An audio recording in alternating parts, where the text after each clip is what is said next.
Good morning, everybody. I'm Annette Holcomb. I'm co-president of the League of Women Voters of Bellingham, Whatcom County, and it's my pleasure to welcome you here today. Thank you for coming out through the fog so that you could join us for this meeting. Would you please stand, join me in the Pledge of Allegiance?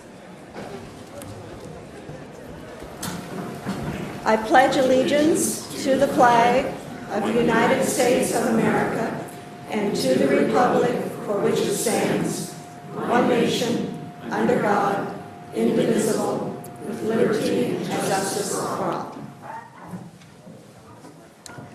Thank you. This forum is presented by the League of Women Voters of Bellingham, Whatcom County, and the City of Bellingham. The city has provided the facilities, and the forum is being televised live on BTV 10. The broadcast will be repeated on BTV 10 and on the city's website. Also on low-powered radio stations KMRE and KAVZ. The Bellingham Herald is our media partner. We thank the City of Bellingham and the Herald for their generous support this year. The recording of the forum is the property of the League of Women Voters of Bellingham, Whatcom County, and the City of Bellingham.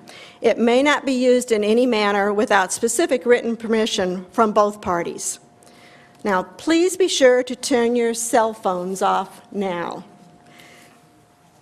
The League of Women Voters is a nonpartisan organization founded in 1920. We have over 800 affiliates throughout the country. Membership in the League is open to men and women of all ages. There's information about the League and how you can join us available on the table outside the council chambers. The League encourages informed and active participation in government and works to increase public's understanding of major policy issues. We also influence public policy through education and advocacy. The League does not support or oppose candidates or political parties. And we didn't take a position on the ballot measures this year. It's our pleasure to present today's forum to help you become better informed about the candidates and the issues that will appear in the general election. If you have a question for the candidates or the ballot issue speakers, please write them on the 3x5 index cards that were provided and pass your cards to an usher. Would the ushers identify yourself, please? Okay. If at any time you want another card, just wave your hand and they can provide that to you. The questions will be screened for legibility and duplication by members of the League. Jane Freudenberger and Donna Packer are our screeners today. There are two statewide ballot measures for the general election, and we regret that the spokespersons for I-517, which deals with changes to the initiative process, were unable to participate in today's forum. However, we do have some analysis of that measure on the table outside the chambers. You can pick that up on your way out. This morning, we will present a proponent and an opponent of statewide Initiative 522, which deals with GMO labeling. Then we will present the Bellingham School Board candidates for Director position number 4 and the pro and con speakers for the Bellingham School bond measure. I would like to remind League members that they can continue the conversation about the GMO issue on Wednesday at 11:45 at the Community Co-op building. That event is for League members only. Now I would like to introduce League member Megan Taylor, who will be our moderator for the discussion of I-522. Thank you, Annette. Good morning. Can everyone hear me? Okay. This is the description of Initiative 522 as it will appear on your ballot. Initiative measure number 522 concerns labeling of genetically engineered foods. This measure would require most raw agricultural commodities, processed foods, and seed stocks if produced using genetic engineering as defined, to be labeled as genetically engineered when offered for retail sale, should this measure be enacted into law. That's the measure. As Annette mentioned, the League of Women Voters has not taken a position on this measure. Today, on the pro side, speaking in support of the initiative, we're pleased to introduce Lennon Bronzema, who is the finance director for the Yes on 522 campaign. And on the con side, speaking against the initiative, I'm happy to introduce Dana Bieber, official spokesperson for the No on 522. Welcome to you both. Thank you. Thanks. Let me take a moment to explain how the forum's going to proceed. Picking up on what Annette said, we will start with each speaker presenting a 2-minute statement, with Mr. Bronzema on the pro side going first. Each speaker will then respond to questions. You will have 1 minute to answer each question. After the first question, I'm going to alternate between the pro and con as to who goes first. Margaret Wall will be tracking the time, and John Wall will flash a yellow sign when there are 15 seconds left, and a red sign to signal stop talking. If the speaker continues, a bell will be rung. That means we're not kidding, stop talking now. Got it. After answering as many questions as time permits, each of you will have a 1-minute closing statement with the pro speaker going first. Any questions on that? Okay.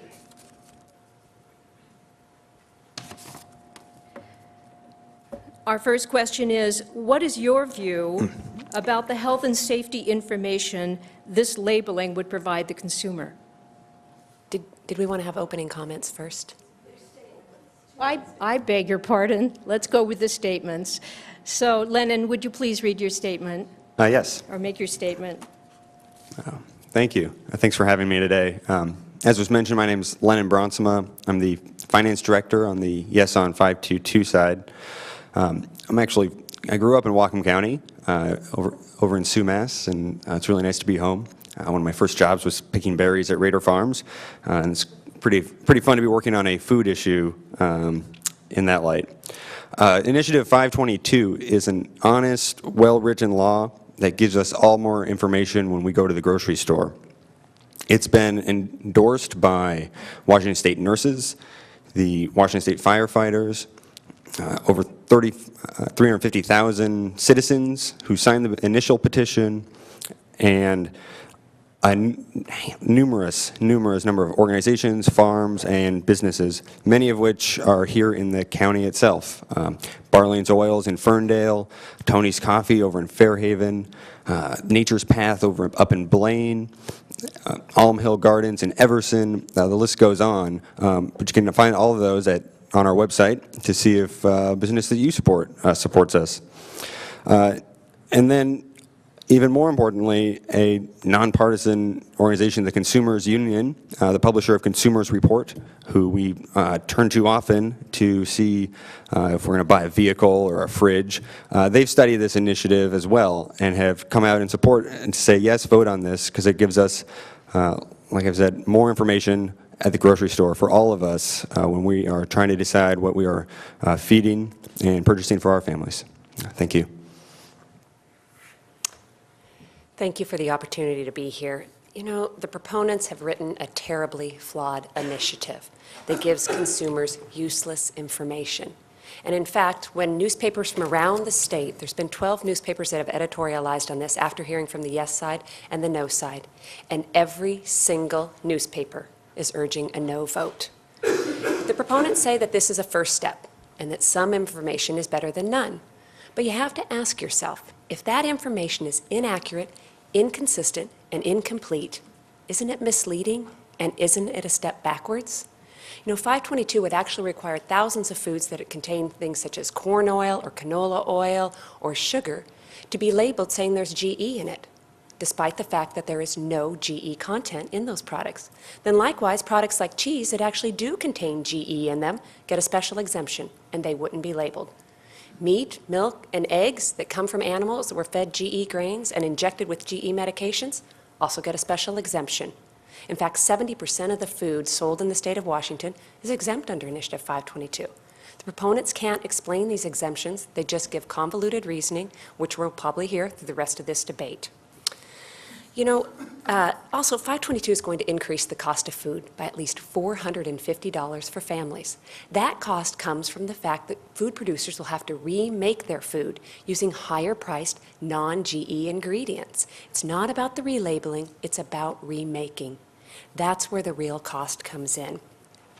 You know, Initiative 522 is also unfair to our family farmers. That's why you'll find tens of thousands of farmers on the No Coalition versus 150 supporting the Yes Coalition. And finally, I think it was the Tri-City Herald who summed it up best when urging a no vote. And they said that Initiative 522 is a costly and burdensome measure with no demonstrable benefits. They, like every other paper that editorialized on this issue, urges a no vote. All right, thank you very much. Now for the first question. What is your, and this goes first to Lennon for his response. What is your view about the health and safety information this labeling would provide the consumer? This, the initiative asks to put a label on food that may contain genetically engineered products, much like currently on your food that's processed in a plant that may process peanuts has a label, so you know.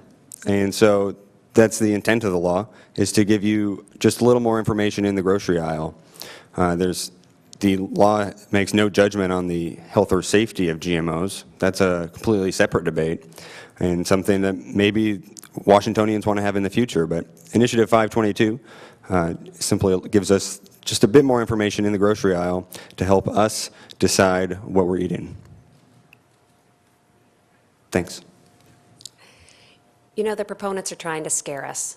They're trying to make us think that GE foods are somehow unsafe, but they're not. You know, if you read the first 2.5 pages of the initiative, it's filled with all these fictional dire consequences of GE foods. You know, we've been eating GE foods actually for the past 20 years. They are the most extensively tested crop in our food system.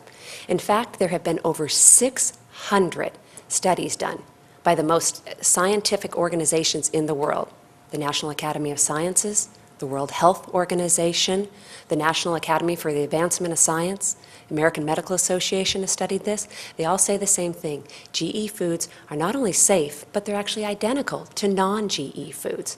And the proponents are really trying to scare us. You know, it's important to note they delivered the signatures to the Secretary of State's office for this initiative in an ambulance. Don't let them scare you, because there's nothing to be concerned about. But for consumers who do want to avoid GE foods, they can do so with the current labeling system by looking for the organic or non-GMO label. That is 100% reliable, unlike Initiative 522. Second question. Why are food manufacturers not allowed the freedom to label their products non-GMO? Actually, under the current labeling system, they are. That's the nice thing about the labeling system we have. It's 100% reliable and 100% accurate, which is exactly where Initiative 522 fails. Consumers who want to purchase foods without GE in them, they can look for either the organic label or the non-GMO label. Those are both reliable. They're already out there. 522 doesn't provide us the useful, accurate information that you'll find under those. You know, when you find products that actually contain no GE in them, like corn oil and canola oil, but yet they would have to be labeled saying that there is GE, and then other foods get these special exemptions for no reasons, that's misleading information to us. And that gives consumers a false sense of information. You know, we can't confuse the right to know with knowing the wrong information. And that's what Initiative 522 does. And in fact, when the Wenatchee World newspaper editorialized urging a no vote, they said this, and I quote, "If the initiative intends to inform consumers, it fails." Could you repeat the question? Yes. Why are food manufacturers not allowed the freedom to label their products non-GMO? Right. Well, to Dana's point, we do have some labels that give us some great information out there, such as the organic label, which she notes if you have the organic label, your food doesn't contain GMOs. But unfortunately, not everyone can just buy a purely organic, grocery store. It's obviously more expensive to buy organic food. And so 522 puts the onus on the companies who are producing our food to tell us what's in it. Simply adds another thing to the ingredient label that shows that when you're out there trying to figure out what you're buying and what you're eating, that we in fact have the knowledge, just like you do in 64 other countries, but not here in Washington, that the food contains genetically engineered ingredients. It's not misleading to state that it may contain genetically engineered ingredients. In fact, it would allow you to do more research. Thank you. This question goes to Lennon. First, for the first response, a considerable amount of money from outside Washington is financing television ads and other campaign material on both sides of this issue. What should that tell voters about the economic issues at stake in this election? I don't believe it has much to say about the economic issues at stake. I believe it has a lot to say about the economics of the companies that are supporting it on either side, and the importance of fair elections and open disclosure of who's funding campaigns in Washington State. The yes side, we have over 13,000 individual donors. We also have hundreds of companies that support us as well, who are all giving to the yes side because they believe that as one is food manufacturers, they believe what they're putting in their food, and you should have a right to know what you're eating. They're proud of it. Bellawood Acres, the conventional organic farm up the street here in Linden, is really for this campaign. They want you to know what they're selling. They're very proud of it. And I think companies that are maybe funding the other side are trying to possibly hide the fact that they are not for knowing what's in their food. Thanks. The economic issues are real, and they're personal, because according to the Washington Research Council, the cost of our food will increase by at least $450 for the average family. And again, that goes back to the fact that companies will have to remake their foods using higher-priced ingredients. So it's not about the labeling. And in fact, it was just yesterday that one of the supporters of the Yes campaign, Chipotle, had to announce that they are increasing the cost of their food, specifically because, according to their CEO, because of the cost of switching to non-GE oils. So the costs are going to be real for all of us. If you think about every family in the state having to increase their grocery bill, all for an unnecessary labeling system that provides misleading information. I also think it's important to note that there's a new state agency created under Initiative 522 that's going to be responsible for regulating tens of thousands of farms and hundreds of thousands of food products and tens of thousands of stores. That's going to cost us to fully regulate it. It's going to cost us $22 million a year to fully fund that regulation, and there's no funding source for it. If it's not funded through there, it'll have to be funded through lawsuits. So this next question would go to Dana. Why is no one addressing the issue of GE-modified foods, which are, quote, Roundup ready, unquote? This means the growing plants by direct connection, the food products can be bathed in the herbicide. I think this means that growing plants by a direct connection with this material can be bathed in the herbicide. That's actually not true. You know, one of the nice things about having support of tens of thousands of farmers who are urging a no vote, including the local Farm Bureau from the Whatcom County area who's urging a no vote, is that farmers tell us who grow these GE crops, they like to do so for a variety of reasons. And that includes the fact that GE crops are oftentimes more drought resistant, so they use less water, they require less pesticides, they get a higher yield per acreage, which means, therefore, they have to use less diesel in their farm equipment. And that's one of the reasons that they like to use these crops. It gives them an opportunity to use them for some farmers who want to. It's why they pay a premium for it. In fact, the seeds for GE crops are often twice the amount. And it's the farmers who really want the option to use these crops. That's why the farmers have come together and are urging a no vote, because this is an attack on our family farmers. When you have tens of thousands of farmers urging a no vote, it has to make us stop and pause, because it's unfair to our farmers. No one's addressing the issue of Roundup Ready crops on this initiative, because this initiative has nothing to do with Roundup Ready crops. This initiative is about a label to give us all more information at the grocery store. The initiative does not force a food company to change their products to be compliant. I'm going to eat my Snickers bar with GMOs in it or not, because I really like Snickers. Snickers just doesn't have to change their product and raise the cost of the Snicker bar to to comply with this law. Dana's got a can of Coke here. When the polar bear comes out at Christmas for Coke, Coke doesn't go up. This is just the change to a label, a few words on it. It's going to give us some more information. So while GE crops might be a concern for farmers or scientists or concerned citizens, Initiative 522 is not designed to deal with that. This simply gives us more information when we're shopping at Hagen's or Red Apple. Thanks. Okay, next question is, how will the state's regulation and enforcement of this initiative be funded, and what is your view about its impacts on the state budget?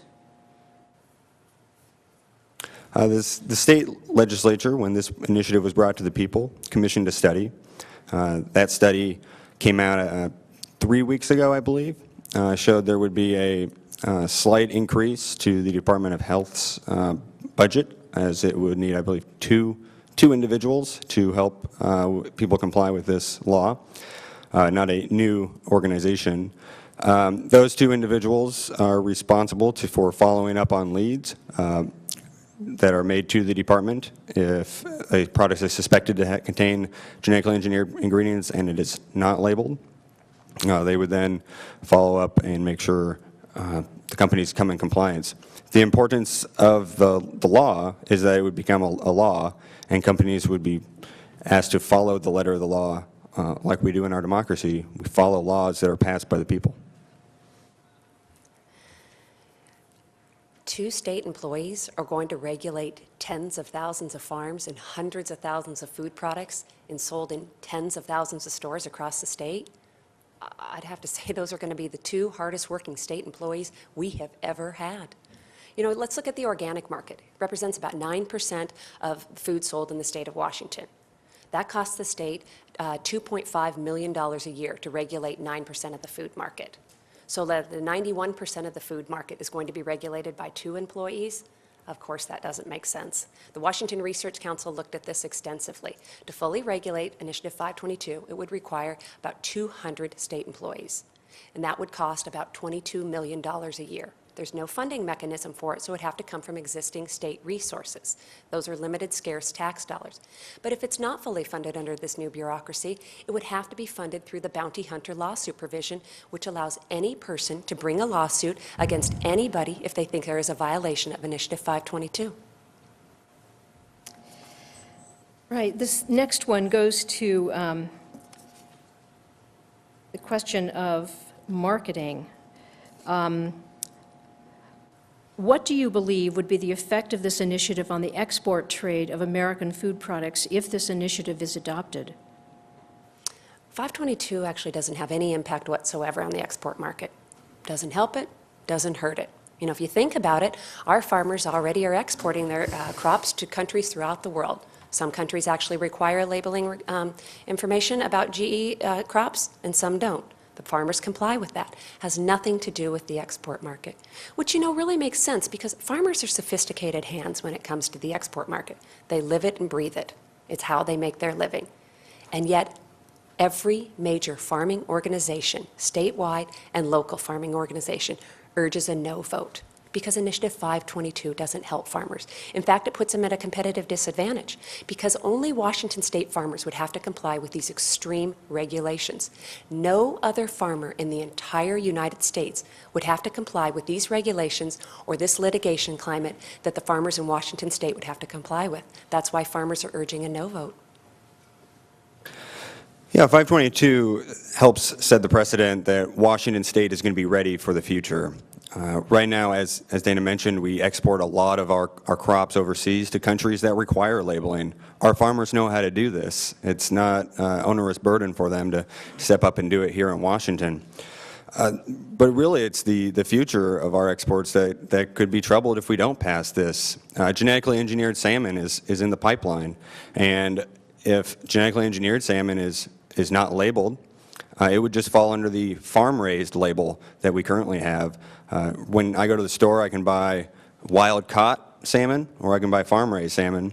If GE salmon comes around, our fisheries could be in trouble because who knows if it's a farm-raised genetically engineered salmon or just a standard farm-raised salmon. As a Washingtonian, and sure most of you don't eat anything but wild-caught, but occasionally you might, and it'd be good to know the difference. So I think it has a big impact for the future of our export markets. Thank you. I think we are now at the time for closing statements. So, Lennon, could you please proceed with your 1-minute closing statement? Yeah. Thank you for having me. I've really enjoyed this. Thank you for the spirited debate, Dana. Yes on 522, the campaign has, as I said, over 13,000 organizations that have people supported, who supported it, and the campaign is it's in your hands. You have 17 days now until we vote. You should have received your ballot, and if not, you should receive it by Tuesday. If not, call Whatcom County Elections and ask for your ballot. 522, though, it's all about our right to know. It gives us just some more information that when we're in the store, that we get to know what we're eating. And I think that is something that the choice that us here in Washington deserve, and it's a choice that we can make happen. So I encourage you to vote yes on 522 and give yourselves and myself some more information about what's on the grocery aisle. Thank you. Thank you for the opportunity to be here. I'd like to address my closing comments to those of you who are still undecided about how to vote on Initiative 522. You know, this is a misleading labeling law. It doesn't give us the information as consumers that we may want, and it doesn't do that because it is inaccurate, incomplete, and inconsistent. That ends up misleading us. You know, when you exempt 70% of the food sold, and then you require labels on things that don't contain GE, and then it's filled with special exemptions for things that do, it doesn't make any sense. There's a reason that after hearing from both the yes side and the no side, the 12 papers that editorialized on this all urge a no vote. And they do so because they know that this is a misleading labeling initiative. It doesn't provide us. You know, the Everett Herald said labeling needs to be done the right way, and I-522 falls short. It doesn't provide us what we want, and instead we get misleading information that is inaccurate, inconsistent, and incomplete. And that's why we believe it deserves a no vote. Thank you. Thank you both very much. So thank you also to the audience. I think we want to express our appreciation to the speakers. Thank you.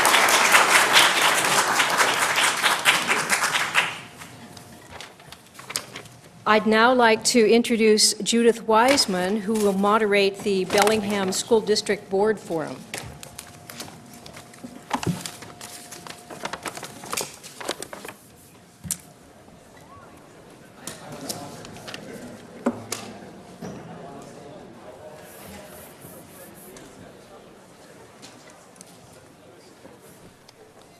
Thank you, Megan, and speakers. Good morning. I am Judith Wiseman, and welcome to the second part of this morning's program. This is an opportunity to hear from the two candidates for the Bellingham School District School Board. There's also a candidate running for position, the candidates we're hearing this morning are for the board position number 4. There is also a candidate running for board position number 5, Scott Stockberger, but as he is unopposed, he will not be attending the forum he won't be speaking at the forum this morning. At this time, I welcome the 2 candidates for this Bellingham School Board position 4 and ask them to come forward. Oh, you are forward. I didn't see you. And while we're getting started here, I'll let you know that all of the voters who live in the Bellingham School District can vote their preference for position number 4. The job of the school board is to set the general policies of the district, which are implemented by the hired district superintendent and certificated teaching staff and personnel. Among the critical duties of the board members is the adoption of the district's budget and approval of all its spending via that budget, as well as the proposal of school levies to be placed on the ballot to the people. The board also sets salaries for district employees. A big job. The term of office is 4 years. There is no salary, just the satisfaction of making a significant contribution to the community. Welcome candidates, Steve Smith and John Blethen. I think you can see their names up there. I'll take just a moment to go over the format for this part of the program. As we did in the last section, the candidates will begin with a 2-minute opening statement, followed by questions in rotating order with 1-minute answers, and conclude with a 1-minute closing statement. Earlier, the 2 rolled the dice. It doesn't sound good, does it, for school board?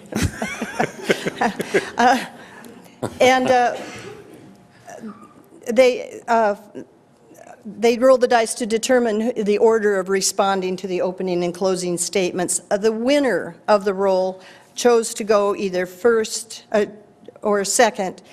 And so let's see, on that, Mr. Blethen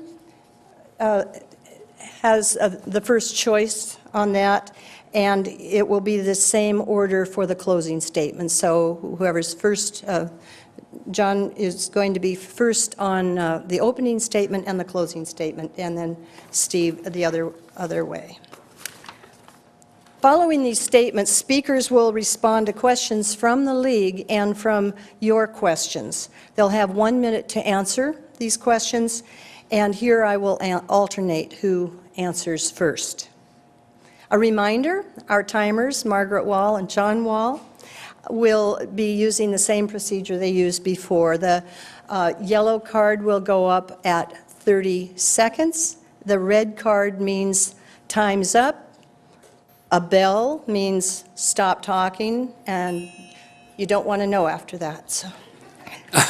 To those of you in the audience, if you have questions for the candidates, please write them on the cards. You see our ushers rotating with the baskets, and so that we might use your questions here. Raise your hand if you need another card, or if you have one to put in the basket. Well, with all of this explanation, let's begin with the questions. Timers are ready. We're going to start with a few questions from the League, and then we'll be using audience questions as we can. And are we not going to do the opening? I'm sorry, I did the same thing. Yes, thank you, John. I'm just racing on ahead. It's amazing. I'd love to skip the opening part. Okay, yeah, thank you. Mr. Blethen, we'll start with his opening statement. Okay, my name is John Blethen. I live downtown. I live in a green building, which I built, and I did 147 solar panels for. I am your endorsed Democratic candidate. I walked here this morning. I walked by the food bank. I walked by Bellingham High School. I walked by the senior center. All of these are important and continuous pieces of the education and the support of this community. I have a long history in terms of community activism. I held the meetings for the food co-op a long time ago in my then coffee house. And then I went down the street and did the wiring and found the front window and fixed the plumbing. And because my vision was pretty clear about what I wanted to see in terms of outcome, I was put on the first Greenways Committee because I was already building trails on the south side. I've put in 20 years on greenways and parks, again, because I want to leave this community with a heritage of parks and open space. I put 10 years in on the waterfront, again, some of the most painful years of my life, I've got to tell you, because I want a good outcome on our waterfront. I don't lack for vision. I don't lack for belief in community. We have a very smart school board, I can tell you. We've got a couple doctors. We've got a PhD candidate here. We have a dedicated school board. Why am I running? I am concerned about small, walkable neighborhood schools.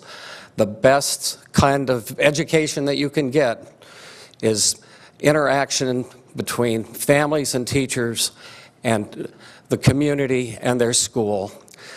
I'm also here to speak for the 25% or more students that we lose because we're not focused on learning styles other than pre-college. Thank you. Thank you. Steve Smith, it's your opening statement. Good morning, everyone. I am Steve Smith. I am currently on the school board. I think John did mention for me, thankfully, that I am a professor at Western Washington University. I've taught accounting for 20 years. This time in the morning, I'm usually standing up. I may have a hard time talking up here, because usually I'm standing around speaking to a bunch of blurry-eyed 20-year-olds. So I have to do a lot of dancing and entertaining. So sitting still is troublesome. But thanks for having this morning. I want to thank Judith for moderating. This is very nice. And thank the League of Women Voters for having this. These are some of the best opportunities to hear what the two candidates have to say. And when we don't have, as a voter, I'm always frustrated when I don't have choices. And so I want to actually thank John for running. Because we have this nice opportunity to compare and contrast candidates now, which is good for all the voters. If I could sum up why I'm running, it would be access. It's access for the board to have good information for oversight. It's access for all of our teachers to have the tools they need and the resources they need to provide every child what they need to succeed in life. And it's for all the kids to have access to what they need to succeed. I think John referred to CTE. Yes, we want CTE, and we are doing that in our school district. They need access to counseling. If they're hungry, they need access to food. If they have troubles, they need access to counseling. If they're hungry, they need access to food. They need a kind word. That's what they need access to. So I'm running on access. But let me address one issue right here. There will be no votes to close any schools in this district for the foreseeable future. None. No votes at all. So the fact that we're going to look at small schools and there's this threat of closure, that's fear tactics. There will be no votes whatsoever. Thank you. Thank you. We'll go ahead now with the questions. And Steve, you will have the first question. You'll each have the same question. Please share with us your views about the Bellingham School District measure that voters will decide on November 5th, the bond measure. Okay. I support the bond. The bond has, if you look at any one project within the bond, they all have strong merit to them. And thankfully, we're going to have two folks who are going to come up and discuss the bond more fully after we're done. But every single project, you go to Options High School, and you look at the facility that those kids go to, some of our most at-risk kids, and they're in a series of portables that are beneath them. And it's beneath all of us. You look at Seaholm High School, a school that, I don't know, get honest with you, I don't know what they were thinking when they built that thing. it is not, it was better for Hawaii or California, not for Bellingham.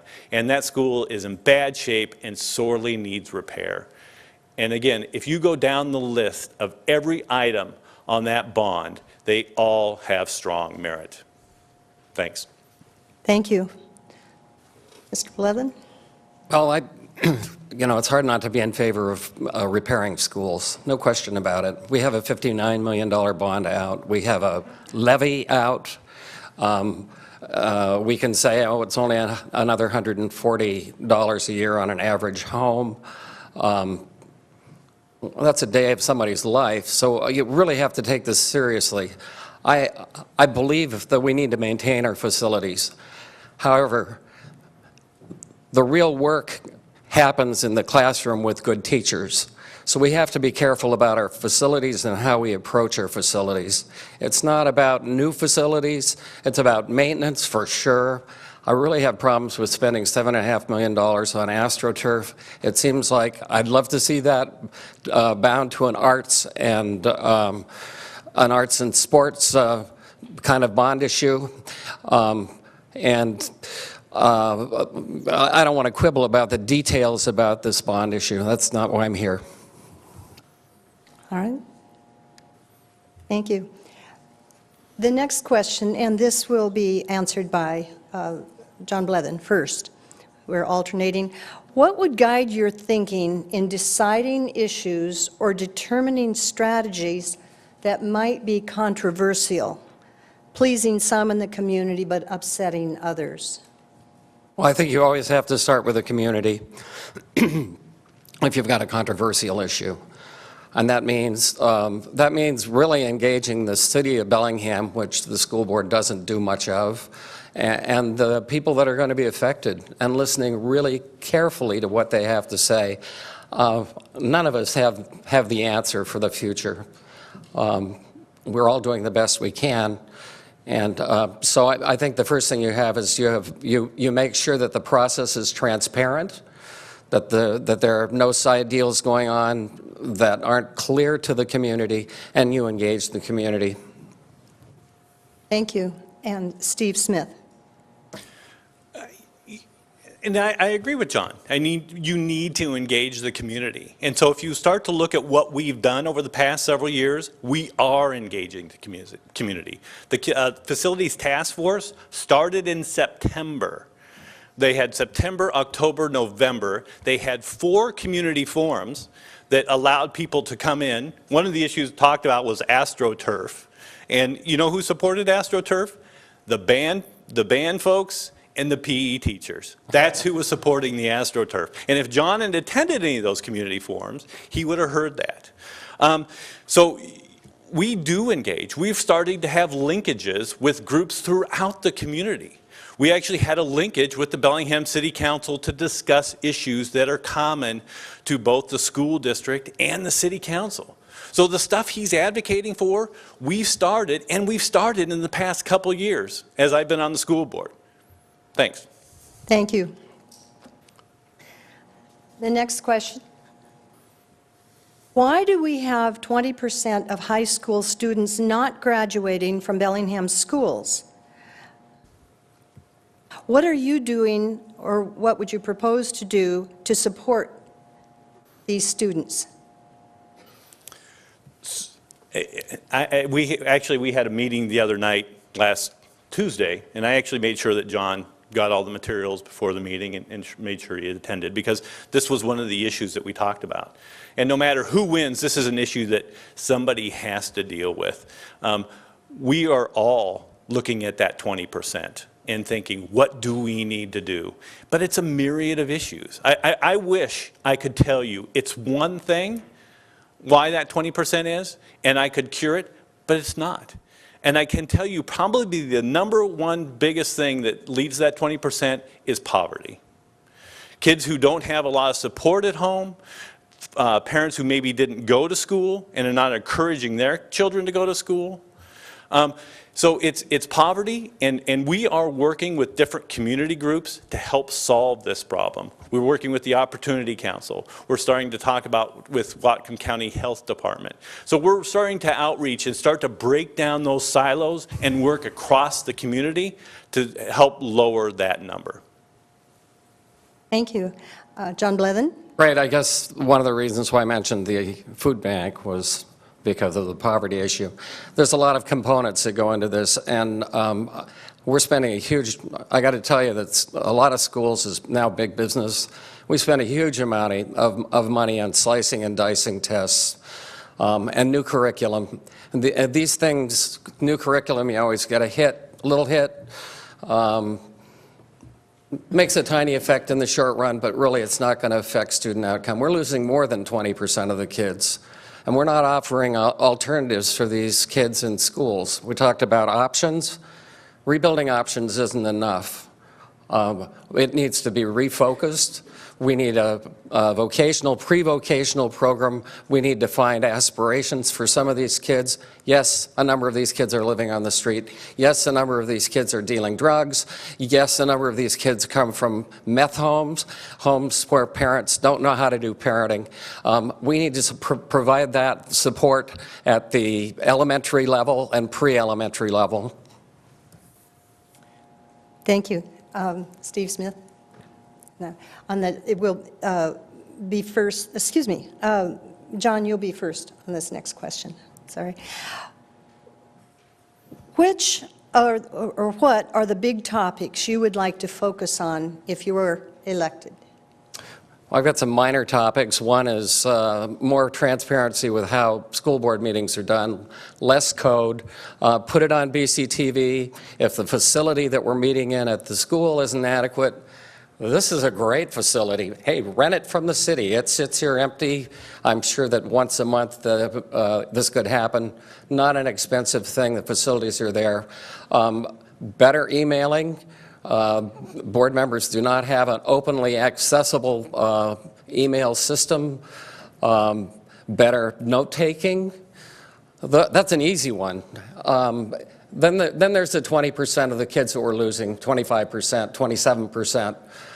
Somehow Olympia does a better job in this area than we do, and they have a lot less top-end administration. They've got 2 people. We have 6 people making more than $118,000 a year. Let's take some of that money and put it back in the classroom, because that's where learning happens. Let's reduce the ratios so that kids have a chance to participate with their teachers and interact. The teachers can interact with the homes. Thank you.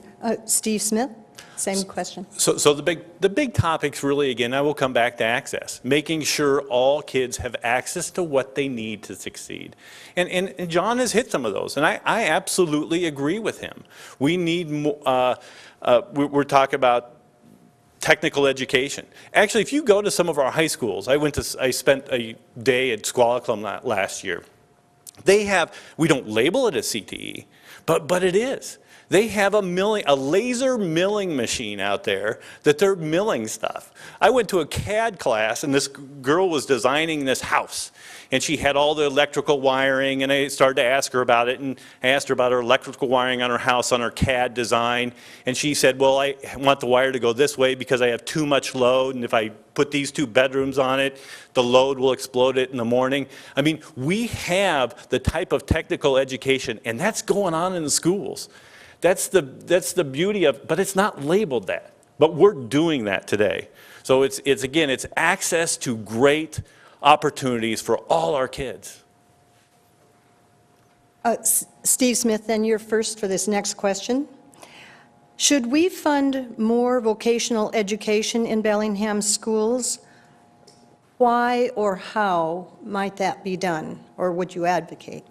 So we've both talked about this issue a couple times now. So one thing we have been doing for the past couple of years, there's a school down in Mount Vernon that we are taking kids down to every single day. It's a technical education center where they're going and learning how to prepare foods. There's a vet tech, there's a med tech program, there's a CAD program. So we're sending kids down there every day. Like I touched on a couple issues, there are things going on in the schools today to provide technical education. John talked about class size. If you go into some of those technical education classes, they're not full. They're not at 30. Because sometimes if everybody's working at a computer, you don't have the resources. And sometimes the demand on those classes are small. So while John promotes smaller class size, the one way to get there is to cancel those classes he's promoting that have low enrollment. And that's not what we want to do. We want to keep those programs, to keep those kids who are at risk, who want those classes to succeed. Thanks. Thank you. John Blethen? Well, going back to the bond issue, we have money for options. We have money, $7.5 million for athletic fields. I would have loved to have seen those combined into a vocational, pre-vocational school. You look at options, there's a great tilt-up right behind that facility that could incorporate easily a vocational program. We could actually, we have a boating program that's undervalued in this community. In terms of class sizes, I've got an MED in industrial arts. I'm managing 30 kids, some with problems around sharp things, is somewhat scary to me. I would want some support. A lot of these kids in these programs don't value education as we know it. We need good plumbers. We need good carpenters. We need skilled tradespeople. We're not training those people.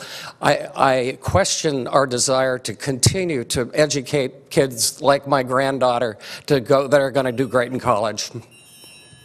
Thank you. All right. John Blethen, you'll be first with this question. How can a comprehensive K-5 education program be offered in a very small school without access for disabled students, staff, and community? Combination classes do impact quality of education for students. How do you address these issues? How would you address these issues? Now, is this a secret Larrabee question? Kind of sounds like it's a secret Larrabee question. Let me tell you that our superintendent wants elementary schools that are 4 to 450, and virtually none of our schools meet that criteria. And we've been building schools at the extreme ends of our community. One up in a different climatic zone where 2 kids can walk to school and 160 kids are driven there, and one in a swamp, the kind of the Venice school, which is already beginning to crack in Cordata. So I tell you, for years, Larrabee, if we're talking Larrabee, or small schools, have been able to use space and use space well by rotating spaces. I don't believe that we need class spaces that are not multi-purpose. It's a waste of my taxpayer money, and the teachers seem to be able to navigate and handle the hardship of multitasking in spaces. Steve Smith, the same question. So I would agree, John, this is a Larrabee question. We're doing fine at Larrabee. Go to the Washington State Achievement Index. I highly suggest it. Go there and look at Larrabee's performance with regard to free and reduced lunch children. And it's ranked on a scale. Blue is the best, orange is the worst. Larrabee's at the orange level all the way across. So as John keeps saying, Larrabee's doing right by those kids. It's failing the low-income children. And that's the school he wants to continue to keep around. I will say, look at the Washington State Achievement and you compares it to peers. There's a little bit of truthiness in John's statement too with regard to what the superintendent said. The question to the superintendent was, how does the state fund elementary schools? And his answer was right on. The state's going to fund basic education on a standard model of 450 child elementary school. He didn't say that's what he wanted. He said that's how the state funded it because that was the question. Thank you. Steve Smith, you'll be first for this next question. What question would you like to ask your opponent? Wow. A very sharp audience. I'm yours. I wasn't, I didn't prepare for that one.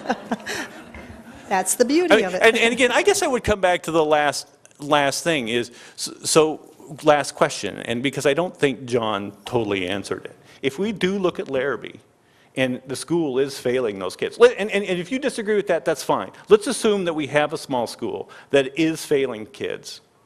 What do we do that's a small school and we can't get the resources in there that they need? How do we solve that? Well, I'll tell you, one of the things that's happened to Larrabee is that they've changed the demographics in the school, and I don't want to. So the kids that are coming to the school are are a lot less mixed kids than they used to be. The little neighborhood, Fairhaven neighborhood where I used to meet, which seems to produce a copious amount of track stars for some reason, girl track stars. Those kids go to Lowell now. We've changed the demographics of the school, and it makes it really way easier to kill the school. I can tell you that there are years when teachers, their major concern are head lice. You know, it's like these kids come from homes that are troubled. I think one of the things that you do right off the bat is you change the demographics of the school. And in terms of working cooperatively in the school, they have done forever a good job. I'm biased. I was a PTA chair there a long time ago. A couple of my kids go there, and I've got a daughter that teaches there. It is now time for your closing statements. I'm sorry. That's right. I'm getting ahead of us. I'm watching the clock. John, it's your turn to ask Steve Smith a question. I get to ask Steve a question. Yes. Steve, win, lose, or draw on this, what I am hoping that you and the school board get is that no matter how you slice and dice tests, that isn't where the action is. I attended last Tuesday rather than going to the... John, I'm going to have to move you on to the question. Okay, here's the question. The question is, how are you going to move beyond testing to really get at the problems of the school? Of public education and addressing the needs of the 25% of the kids we're losing. Okay? I will start by saying we're not going to say it's a demographics issue, so we're going to ignore it. I can tell you that right now. We want every kid to get an education regardless of where they come from and who they are.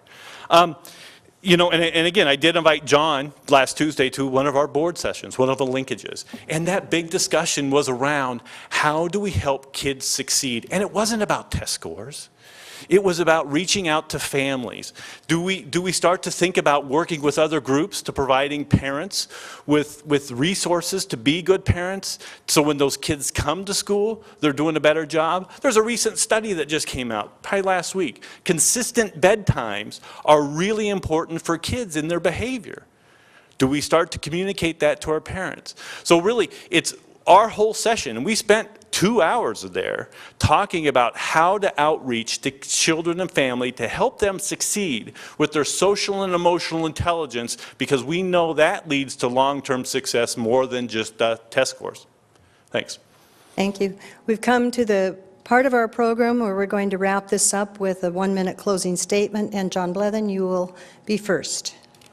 I would like to say that I did attend that session, and it reminded me of philosophy of education that I had, 45 years ago. Same tough questions to grapple with. My name is John Blethen. I have a strong connection to this community. I believe that schools can't get there without engaging the community. I think we can do a much better job in that area. I have a background in industrial arts.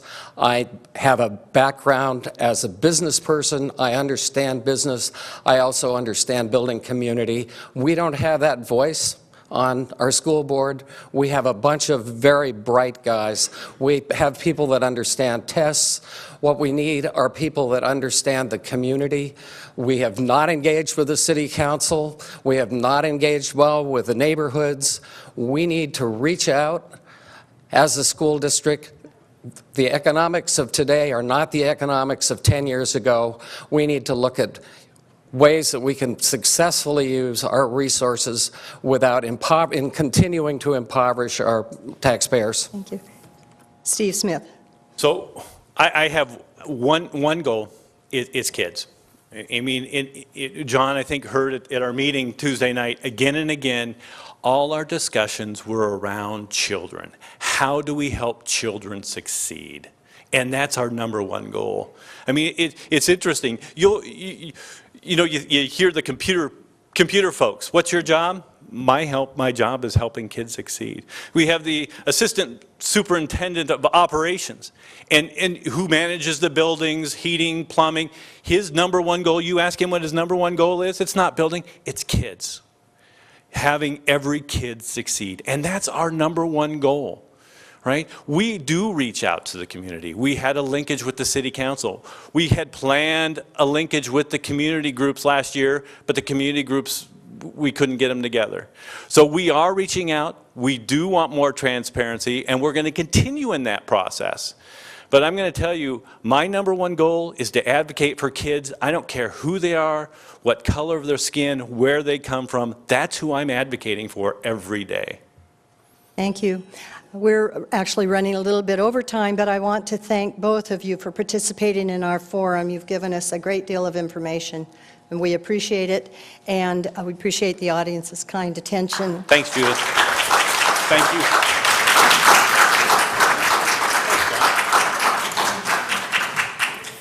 Next up is a discussion of the Bellingham School District Facilities Bond Measure. And while I read a description of this bond measure, would our two speakers please come forward?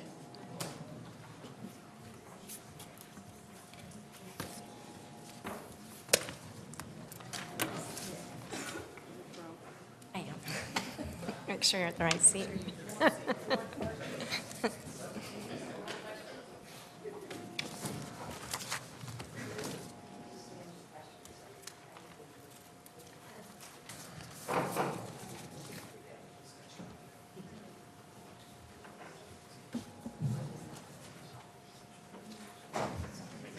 The Board of Directors of the Bellingham School District 501 adopted resolution number 1413 concerning this proposition for bonds.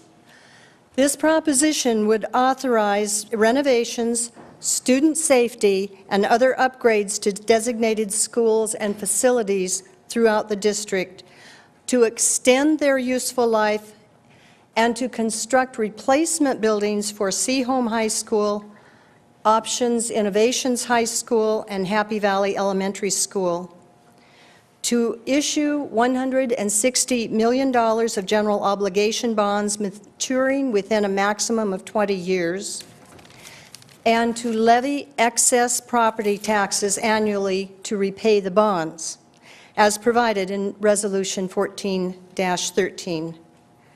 Should this proposition be approved or rejected? I'd like to welcome Ms. McIntyre and Mr. Beatty. Thank you for participating and helping us to understand this proposal. For the discussion, each side will begin with a 2-minute opening statement, as has been the format right along, beginning with the pro side and followed by the con. We will then move into asking questions. Each side will have 1 minute to respond to the questions from the league and audience, alternating who goes first during the question period. And finally, we will end with a 1-minute closing statement with the pro side going first. So with that said, we would like to begin with your opening statement. Ms. McIntyre. Thank you very much for having us this morning. My name's Terry McIntyre, and I'm co-chair of the Citizens Advisory Committee for the Bellingham School Bond. I have a daughter who's a recent graduate of Seaholm High School and another who is a current sophomore at Seaholm High School. I've been an ardent supporter of Bellingham schools since my family moved here in 2003. During that time, I've been PTA president at Carl Kosher, at Kulshin, and I am currently the PTSA president at Seaholm High School. I feel very passionate about public education and the opportunities that it provides for our children. And that's the reason why I was more than happy to co-chair this committee for this bond. I feel that our school district has some pressing needs that need to be addressed, not only for our schools, but also for our district facilities. I was a member of the facilities task force. There were 37 of us that spent almost 6 months having a very open and look at what our facilities needs were. We took that information that was provided and thoughtfully processed it, that was provided to us by professionals, by staff, by parents, by community members, by students, looking at all of our facility needs and our needs across the board for our students as well. Some of these areas that we looked at were facilities, the shape of our facilities, what the student learning needs were, what our physical education needs were, what our nutritional needs were. And those are just to name a few of the things that we based it on.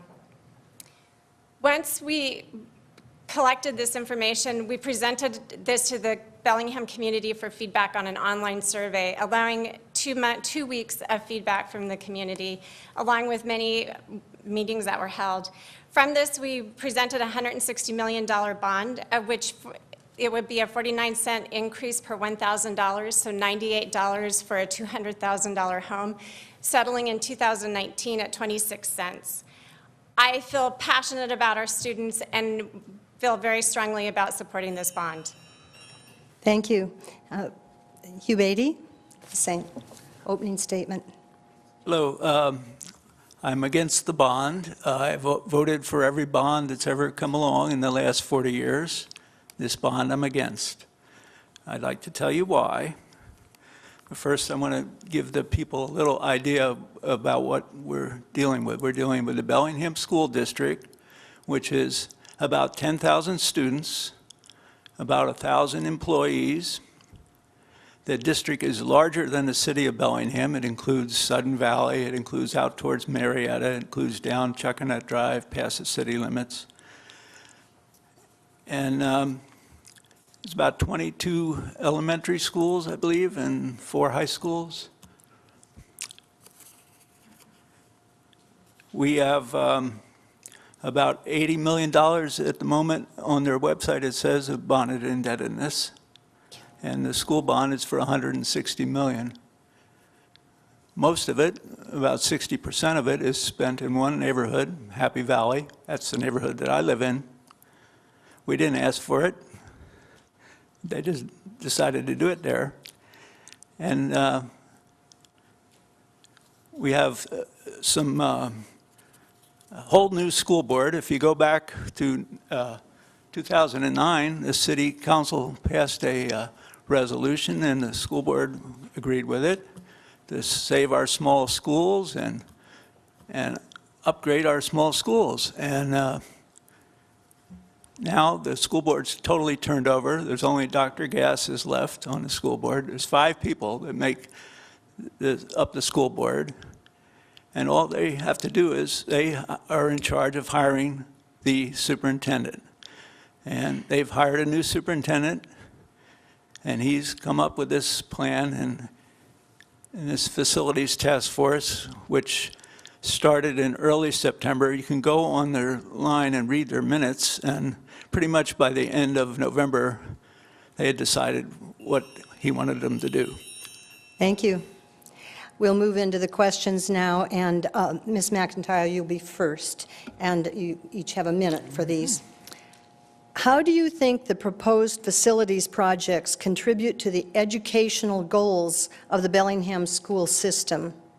Please be specific about how you think they contribute or why you believe they do not. I believe that this bond does address that. I'm going to focus on Options High School right now. We have a school that is serving our students that have different learning needs, that have different types of backgrounds at home. And we're looking at a building to provide for them that is not only looking at classroom needs, but innovative needs for in the future. What are other ways to address their learning needs and how those students are able to have those opportunities there? Looking at some of our other buildings, looking at Seahome High School, we're looking at a building now that is very difficult for some students to learn in because of the way that the school is laid out. It doesn't provide, classrooms don't provide temperature control, which can be very difficult for students to pay attention when you're cold and trying to take notes. I think that the task force looked very much at not only facilities, but programs that were offered to students. Thank you. And Hugh Beatty? Would you repeat that question again?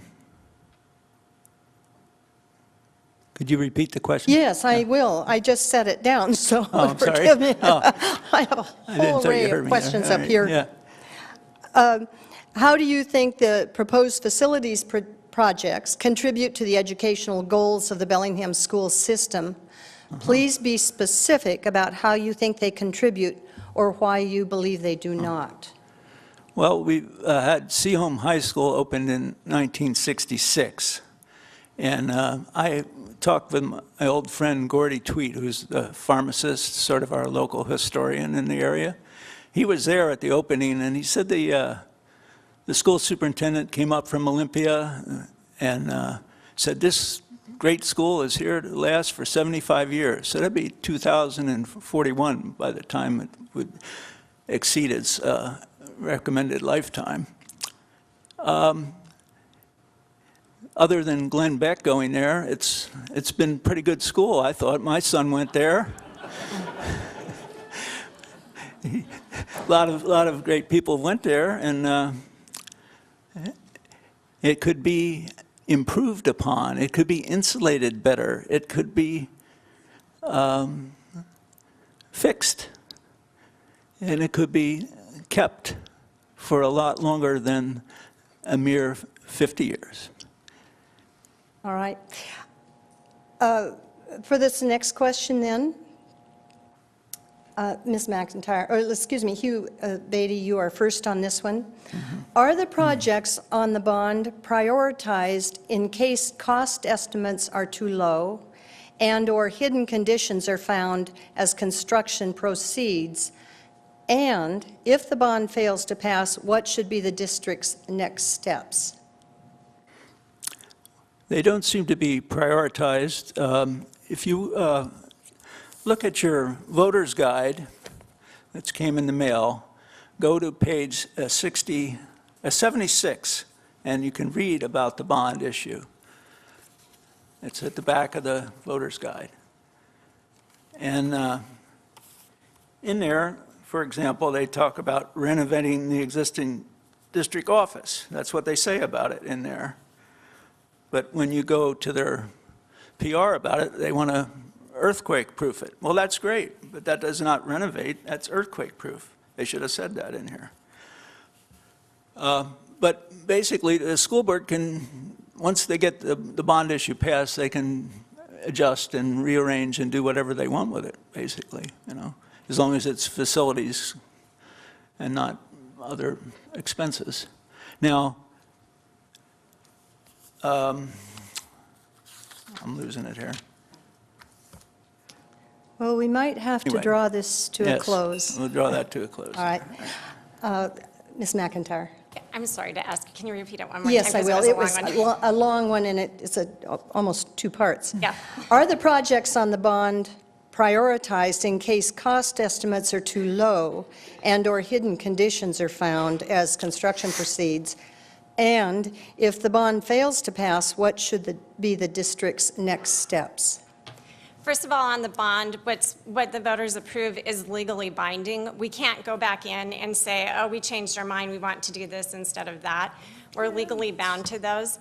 And there could be possibilities where we may have cost overruns, or we may come under budget on a building. Regardless, we have to complete those things that we said to the community that are in that bond. If we do, if we are fortunate and we come under all of those things on the bond, we then have a legal obligation to go back out to the community to get input on what that money can be used for. So we can't change what's in the bond as it is right now. And the second part of that question was, I'm sorry. Yes, if the bond fails to pass, what should be the district's next steps? If the bond fails to pass, then the district will, again, I'm sure, go back out to the community as we did in the last one. I sat through those community meetings. I sat through all those minutes of that. So I would say we would do that again and reevaluate where to go.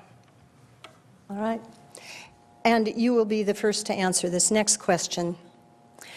Both the pro and con sides on this issue mention the value of a research-based component to this facilities plan. Please address the role of research into student learning in the advocacy of your position. Want me to read that again? Let me, yeah. Both the pro and con sides on this issue mention the value of a research-based component. They cite research to this facilities plan. Please address the role of research into student learning in the advocacy of your position.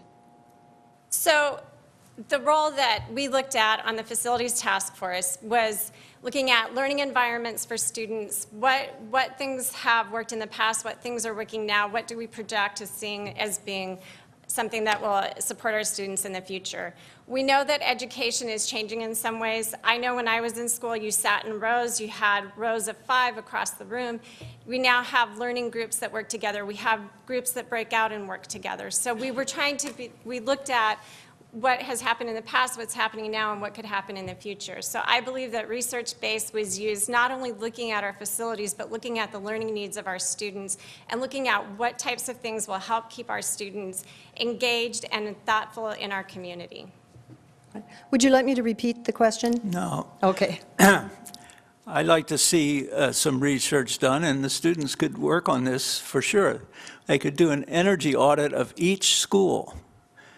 An energy audit of each school, find out what it's costing to light, what it's costing to heat each school, and how they can reduce that through insulation, through solar panels on some of the roofs where appropriate, and then come up with a bond issue that would lower our energy costs. And that would save money, and then we could hire more teachers because we wouldn't have to spend money pouring it down the old sieve of energy waste, you know. That would be an appropriate facilities bond, I would think, is to solarize and insulate the schools. But they apparently didn't work on that. They just went around and figured out how they could close one and level a couple other ones. Demolition is not the answer to facilities. This next question, Hugh Beatty, you'll be first. What is your view about including projects such as construction of a central kitchen on the Seaholm campus and renovation of the district office and the bus barn in this bond issue? And also $10 million for administrative office improvements. Well, administrative office improvements, I go to the school board meetings there. It's been renovated since 1908. There's new lighting, new plumbing, new all kinds of stuff in there, carpeting, whatever. And the rooms are adequate, but they say it's not earthquake-proof. Well, earthquake-proof the building. I fully agree with that. I mean, they did that to Larrabee. It was $1.5 million just a few years back. You know, we paid for it, and now they're going to close our school. But it's worthwhile to do that. Maintain buildings, you know. All right, Ms. McIntyre? So looking at those facilities, the central kitchen, we're looking at being able to offer healthier choices for our students, not having to buy so many processed foods that we heat and serve and get back out. Having the opportunity, we looked at other school districts in the state that have been able to do that, and their quality of food for their programs has really increased. Looking at the district offices, out of that money to do the renovations, almost half of that is on earthquake, on seismic upgrades on that. If you work in a building that's not equipped for an earthquake, we don't know if there will be one or when it could happen, but if it did, that building is not going to have a successful outcome. And I don't think that it's fair to say that we should put less value on human life in one building than another. And I also feel that the transportation facility, we have people that are servicing buses that transport over a third of our students in the district in a facility that is shameful that we make people work there. This next question, you will be first to respond. Where did the previous bond money go? Our previous bond money in our last bond went for building Cordata Elementary, Wade King Elementary, Shuxon Middle School, We were doing earthquake retrofits on Lowell and Larrabee and Whatcom, and as you all know, our outcome with our earthquake retrofits on Whatcom resulted in a new Whatcom building. We also then, part of that bond was to provide seismic upgrades for the school district office, and as I mentioned earlier, if you go over or under on projects, you have the opportunity to look at some things. We were under budget on some of our projects, and so we had a community meeting that was legally required, and we were able to take the money from the seismic upgrades along with our savings from our other buildings and put that money into building a new Birchwood Elementary. Thank you. And Hugh Beatty? What was that? Repeat that. Yes. Where did the previous bond money go? Well, she told you pretty well. And I think then how I'll much ask, was the and do you have a comment about where did the, sort of put that in context? well, it went to a suburban school, Wade King, which was on the edge of our city limits, and we have a lot of extra expense busing people there, and very few people walk to school there. We didn't really look at the long-term energy costs of that, I don't think. I think I'll take the liberty of adding a little bit more because you did answer that, is how does this fit with the proposal for the new facilities and the upgrades? Do you want to comment on that? I could offer a little quote here from the complete text on page 76. It says that the district may use such funds to acquire, construct, equip, modernize, and make other capital improvements to the facilities as all the board of directors may determine after holding a public hearing thereon. So if there's money that doesn't get spent or they need to redirect, they can do it. All they got to do is come up with another plan and have the hearing once the bond's approved. So, like I say, if they'd been more specific, they could have said earthquake right on the district offices. They just say renovate the district offices here. Would have been nice to say earthquake. All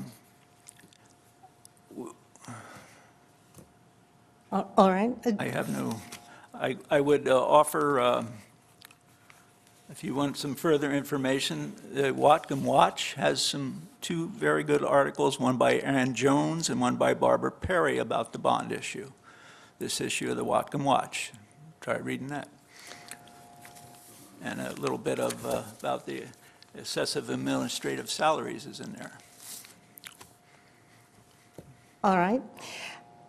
Hugh Beatty, you'll be the first to respond to this question. How do you propose to address the lack of a school in Sudden Valley and the resulting student shuffle and busing? I think that they should look into a school in Sudden Valley. First of all, you've got to determine how many children there are that need a school. But they're busing them up to Geneva right now, I guess, mostly. And that's a long trip and wasted time in people's lives, you know, and energy. So if there's enough kids down that end to do it, they should. I mean, there's more children there now than there used to be. It's not just a vacation community anymore. It's a small city, really. The other thing in the bond issue is kind of interesting is about the Gordon Carter Center way out there on South Lake Whatcom. They want $2 million there to plan something, you know. It's kind of vague what they're planning, but I think they'd spell that out a little better. Terry McIntyre? So the school district has looked at facilities in the Sudden Valley neighborhood. As many of you know, there was a moratorium on building in the area because of Lake Whatcom watershed. Looking at studies that have been done out of there and doing building at that point in time was not something that would be, the school district is always looking at it, but it's not something that has been able to move forward because of the restraints that are out there. Looking at at the Gordon Carter Conservation Center. We already have students that spend time out there every year. Our third grade classes do education out there. We'd like to be able to offer, as the consign has said, that we're not looking at other educational needs of our children. That's looking at other ways for children to learn in an outdoor environment. All right.